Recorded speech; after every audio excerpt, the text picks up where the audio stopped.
Et ça, c'est la jarre de qui? Mais tu me le diras parce qu'apparemment c'est une question piège. C'est la jarre trouée de Guézo, communément appelée la jarre trouée de Guézo. Oui, mais en fait, c'est pas la jarre trouée de Guézo. Vous voyez le cadre dans lequel je suis. Vous imaginez peut-être déjà dans quel type d'endroit je me trouve. Je suis en tout cas en plein milieu de la nature. Je ne sais pas si je partirai d'ici aujourd'hui parce que c'est fort agréable. Mais avant que je ne pense à moi et à mon plaisir qui peut se prolonger par la suite, je vais vous présenter un monsieur. Ce que j'appelle un profil atypique et inspirant, un PAI, comme j'aime bien vous en présenter sur cette chaîne. Il a un parcours particulier qui l'a mené vers un métier, une activité particulière à laquelle il ne s'attendait pas au départ.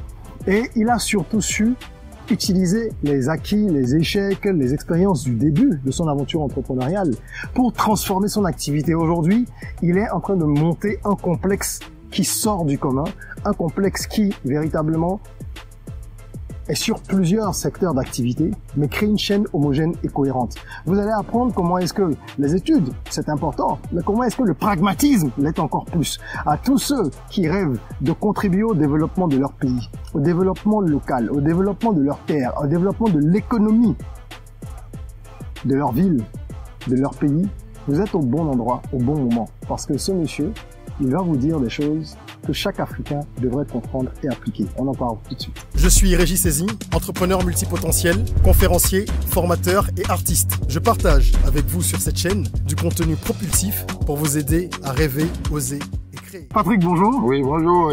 Comment tu vas? Ça va très bien. Un plaisir de te revoir. Oui, ça va. Parce que nous avons déjà travaillé ensemble. Exactement. Et au-delà du lien professionnel, nous nous connaissons aussi. Exactement. Je suis heureux de me retrouver sur tes terres. Oui. Et déjà pour commencer, ben, je voudrais te dire encore merci de nous accueillir à chaque fois dans un espace aussi inspirant. Merci. Alors, on est ici dans ta ferme. Oui, exactement.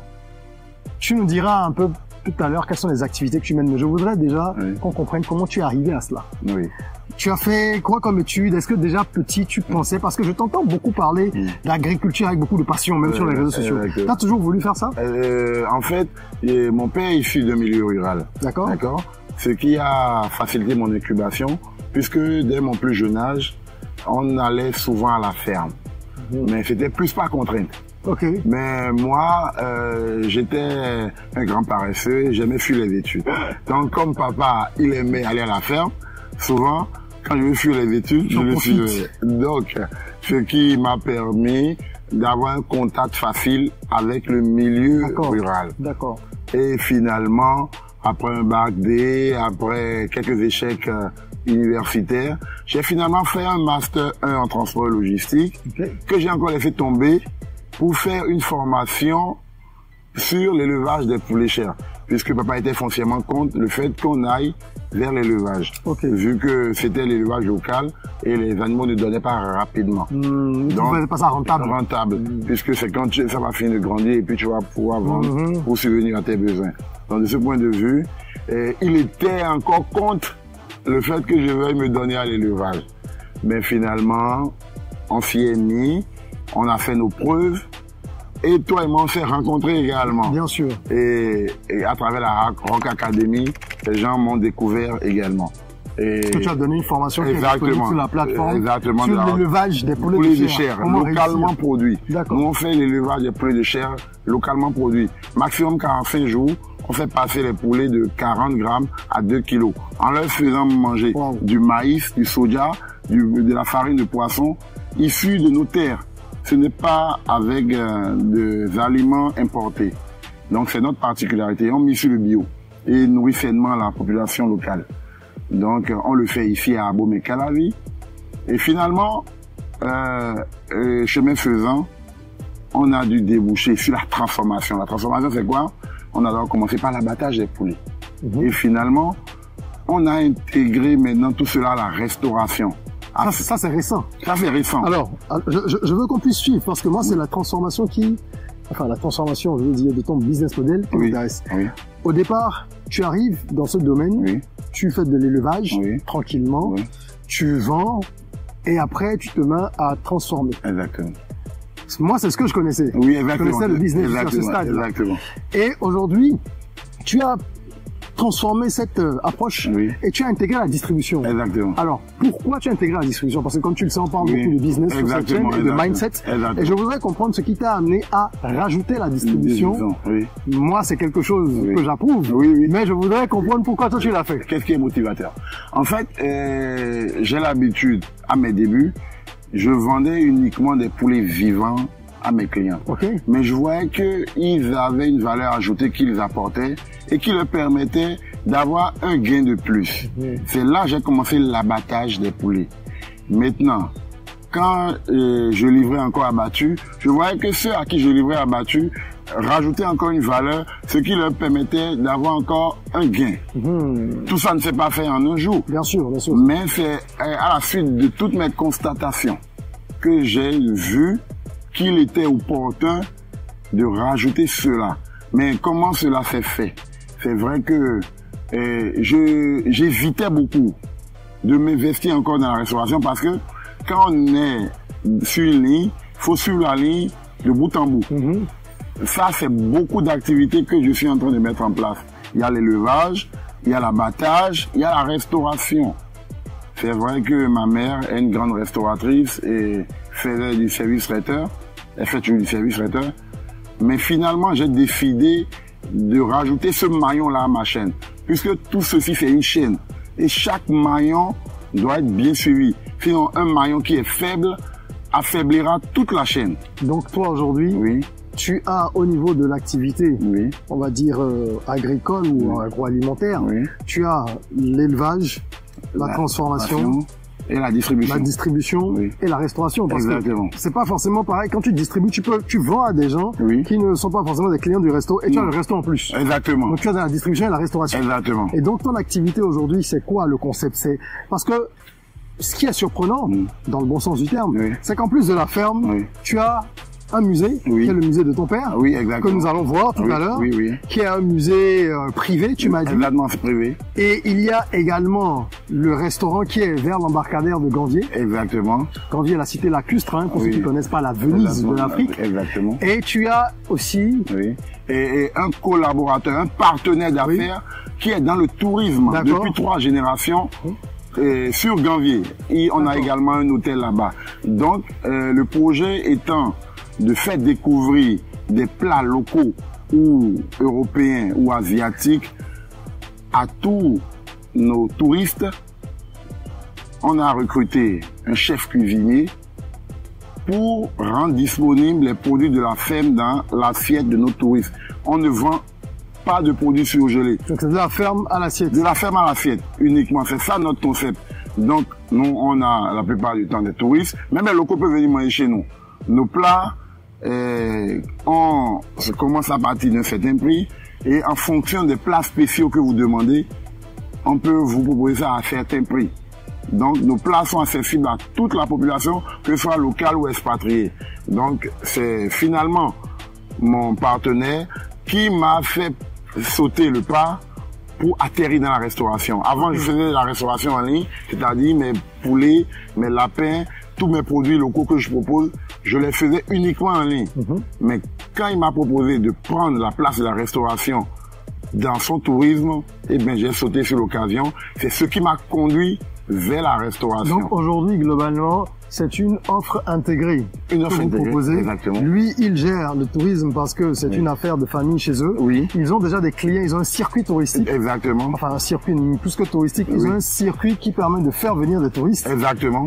Et toi, tu récupères ces touristes-là, tu les nourris, tu leur fais visiter le musée, et tu as la ferme qui également alimente le restaurant. Et ils peuvent également faire la pêche privée dans nos étangs, et on va leur faire cuisiner, s'ils veulent, les produits qu'ils ont pêchés ou les produits qu'ils voient à la ferme, ou le cuisinier peut venir et puis le leur cuisiner. Et donc, sur le site, tu prévois de faire des hébergements aussi? Oui, des hébergements. On est en train de prévoir un restaurant privé ici à la ferme, et un guest house ici, et on a également la possibilité que le cuisinier vous suive pour faire votre cuisine devant vous, même à Ganvier, même à Natitengou. Le tourisme, on le fait partout dans le Bénin, et ma restauration, je vais la rendre disponible sur tout le territoire national. C'est ça nos projets d'avenir. Alors, on va aller visiter, on va voir le restaurant et le musée. Oui. Mais avant ça, je voulais te poser 2-3 questions rapidement, avant qu'on montre les belles images de tout le reste. Oui. Est-ce que tu as des défis en termes de management? Parce qu'en termes de gestion, l'idée, elle est géniale. Oui. Maintenant, comme pour tout business, il y a des complexifications. Exactement. Est-ce que ce n'est pas trop compliqué pour toi? Ou comment est-ce que, je vais reposer ma question autrement, comment tu fais pour que ça ne soit pas trop complexe? Parce que là, tu dois gérer la production, la distribution, la restauration, il y a également le circuit touristique. Exactement. Qu'est-ce qui, en fait, te permet d'arriver à maintenir une gestion saine à tous ces niveaux? Et à ce niveau où je suis, déjà la restauration, c'est un nouveau bébé qu'on est en train de suivre et qu'on espère qu'il va porter. Il portera. Oui, Inch'Allah. Donc, concernant l'élevage, je suis né dedans. Oui. Et puis, c'est pas passion, moi je le fais. Je ne le fais pas forcément pour le business. Puisqu'à mes débuts, j'ai eu à cramer, j'ai eu à vraiment perdre beaucoup d'argent. Mais ça ne m'a pas découragé. C'est ce qui m'a permis de tenir jusqu'à ce qu'on se rencontre et qu'on fasse la formation. Et qu'on puisse suivre d'autres personnes pour qu'ils puissent évoluer. Donc, pour l'élevage, il n'y a pas de problème pour cela. Mais dans la transformation, c'était une suite logique à l'élevage. Donc, ça également, il n'y a pas de souci. Puisque c'est des étapes que j'ai eu à franchir. C'est des années. Au minimum, ça fait 9 à 10 ans que je suis dedans. Dans le domaine. La restauration, à peine on a démarré il y a 2 mois. Donc ça, c'est tout nouveau. Donc ça, c'est tout nouveau. Mais je fais peut-être de la restauration en ligne. Mais de manière physique, c'est tout nouveau. Donc, tout ce qui est nouveau, là, maintenant, c'est la restauration. Oh, bon, c'est quelque chose que je faisais. Mais comme... Sous une autre forme. Sous une autre forme, en ligne. Oui, donc j'ai eu à recruter du personnel qualifié pour ce qui concerne la restauration, puisque c'est un domaine que je découvre nouvellement et il faudrait proposer des mets de qualité. Absolument. Même s'il y a des produits de qualité, il faudrait des mets de qualité. Donc pour cela, j'ai recruté un bon personnel que je suis en train de suivre. Et j'attends de voir ce que ça donnera dans les mois à venir. Les mois à venir. C'est vrai aussi que de toute façon, le modèle est intéressant parce que tu ne vas pas chercher des clients dehors. Non, non, non. Les clients du tourisme qui arrivent pour le circuit touristique. Exactement, uniquement. Qui rentrent. Donc en fait, tu alimentes déjà ton restaurant, ton activité de restauration et tu permets à chaque activité de se nourrir de l'autre. Exactement. La ferme pour le resto, les touristes pour le resto et le musée touriste également. Pour les touristes, exactement. Donc, mon partenaire, et il trouve son compte, moi-même je trouve mon compte. C'est une très belle idée d'association.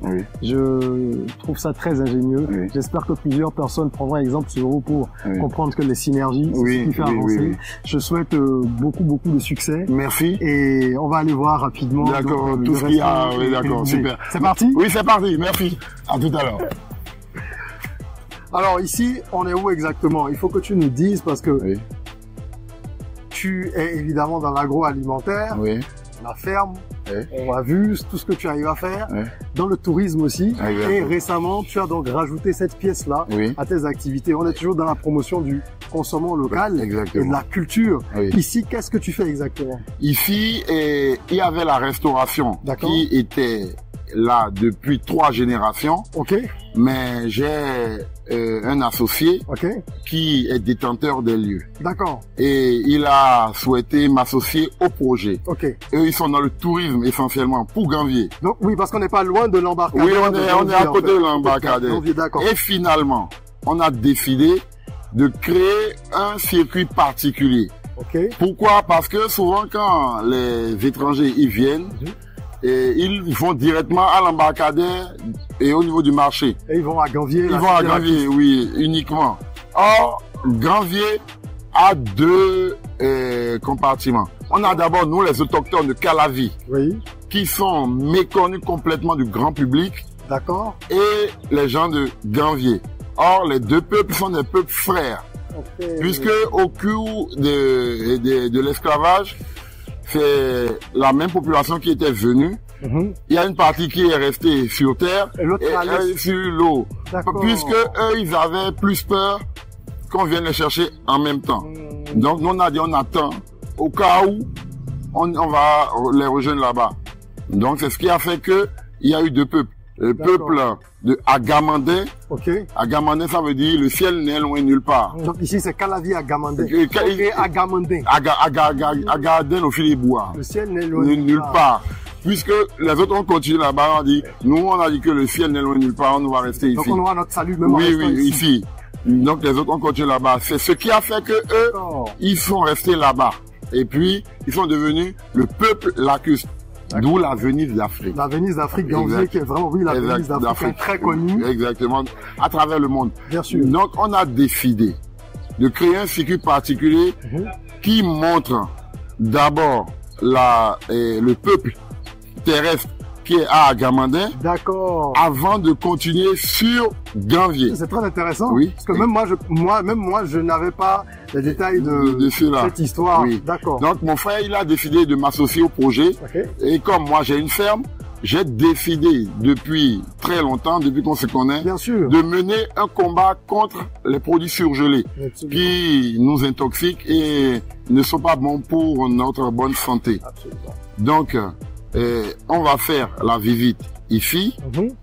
On peut passer par Agamandin. Bien sûr. On a un musée privé qui appartient à mon père, le professeur Roupé. D'accord. Il est un fanatique de l'agroforesterie, c'est-à-dire planter les arbres. Et il a une panoplie d'objets sculptés en bois. D'accord. D'accord. Très bien. On fera visiter. Ça, c'est de l'artisanat local. C'est de l'artisanat local. Et puis, je suis également spécialisé dans la distribution de cela, puisque j'ai des sculpteurs. D'accord. Et j'ai le circuit du bois également.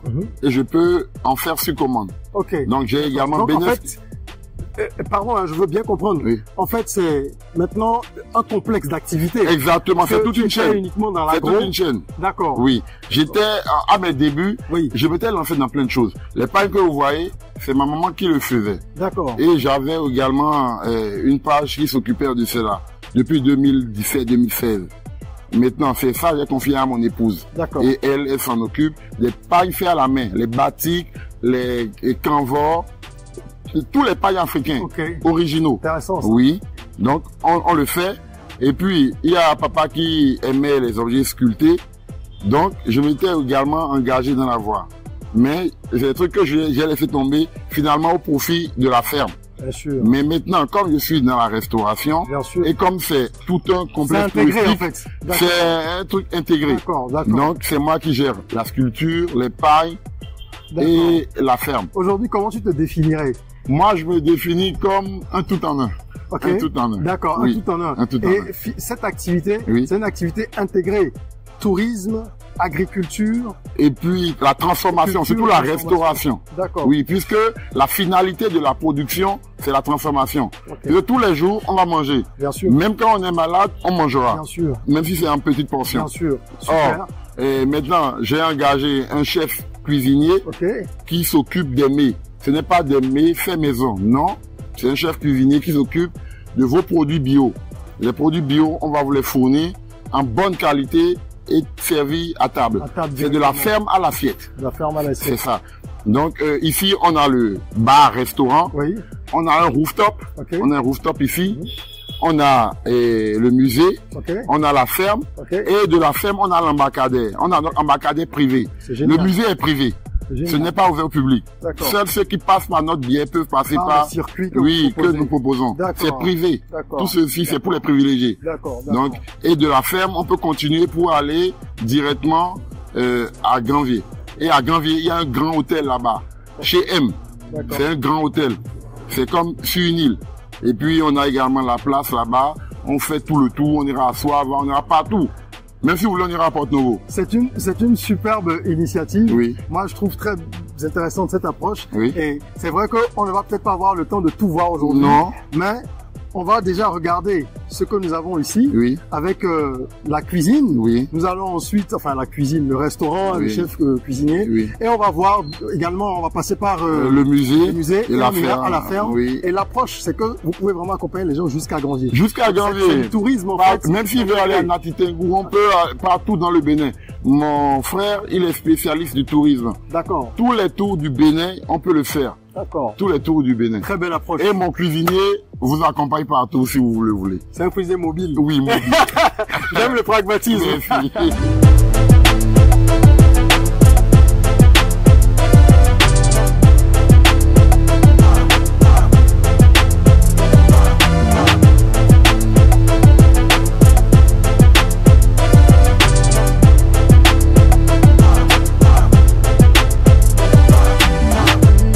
globalement, ici, on est sur le rooftop. Exactement. Un rooftop qui va être aménagé. Exactement. En fait, tout le bâtiment, oui, au niveau du restaurant, est en plein chantier. Exactement. Vous voulez faire des guest house ici? Il y aura des guest house. Ok, d'accord. Guest house, restaurant, oui, avec toute l'approche que tu nous as expliquée. Oui, l'hébergement. Et là, la vue, elle est superbe. Oui, imprenable sur Ganvier. Imprenable, la vue est imprenable. Quand ça va être aménagé, ça va être très beau. Oui, ça va très beau. Alors, ici, oui, on est où exactement? Ici, on est dans notre musée privé. D'accord. C'est un musée qui appartient à mon père. Okay. C'est le professeur Ronquin. Et il est un fanatique des objets sculptés en bois. Il en a fait depuis les années 90 jusqu'à nos jours. Lui-même, il sculpte, c'est ça ou bien non, il est passionné? Il est passionné. C'est un collectionneur. Oui, un collectionneur.